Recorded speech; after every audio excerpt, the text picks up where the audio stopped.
Good morning and welcome to this week's edition of Midweek Manna. We are in the week where we celebrate as Christians the week where Jesus had his death, burial, and resurrection. He experienced all of that, and we know that he did it for all of mankind.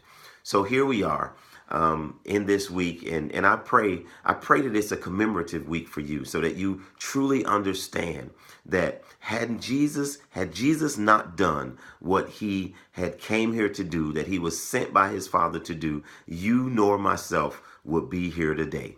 So I want to share with you something that I recently preached, and I'll try to get the sermon to you sometime this weekend. Luke chapter 19, verses 41 through 44. And it is the only place in the scriptures. It's actually Luke chapter 19, 41 through 44. It's the only one of the four gospels that actually record this event. And what was the event? Jesus weeping over the city of Jerusalem. Jesus knew that after he died and was buried and rose again, he knew and prophesied that Jerusalem would be destroyed. He knew Jerusalem would be destroyed in around 70 AD. The Roman Emperor Titus did just that. He destroyed the city. And Jesus prophesied that, but he prophesied that Israel missed their peace that was amongst them.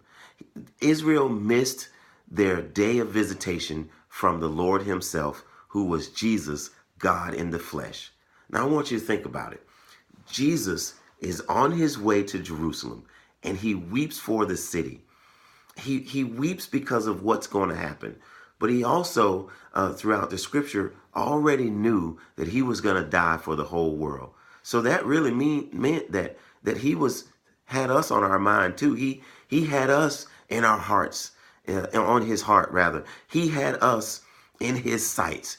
You and I, especially those of us who weren't born Jewish, we were Gentiles. We were ostracized. We were on our way to hell with a one-way ticket and no return. But Jesus looked beyond our faults and he saw our needs. He did that. And so I want you to think about that chapter, that verse, those verses of scripture in Luke 19, 41 through 44. And if you get a chance, read it. I'll share it with you when I get ready to post this sermon here later on this week. But I'm going to tell you, it will touch your heart to know that in spite of all of that, in spite of the prophecy that he had given Israel, in spite of the broken heart, in spite of him being so sorrowful for what we were going to do as mankind and betray him on the cross and all the way to pierce him in the side and to just nail him up there and lift him up. In spite of what all mankind did, Jesus died anyway. He did it anyway. Why did he do it? Because of love. Because of his love for you and for me. You know, on his way into the city of Jerusalem, people laid out branches of palms. They laid out their garments because they kept saying, here comes the King of Israel. Here comes the King of the Jews. And then later on, they didn't even mean that. They were yelling, crucify him, when they got a chance to see him up in front of Caiaphas, the high priests, and then crucify him, when he stood in front of Pilate. Same people, just like you, just like me. But here's something interesting, because in Romans chapter 5, verse 8, here's why Jesus did it anyway. Scripture says, but God, this is the King James Version, but God commended his love towards us in that while we were yet sinners, Christ died for us.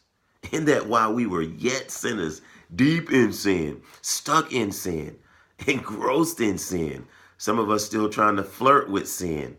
But while we were yet sinners, Christ died for us. He did it for love. And out of all the things that we've done against him, all the disobedience that we have had in our lives, he did it anyway. Midweek Manna. Be encouraged. God bless you.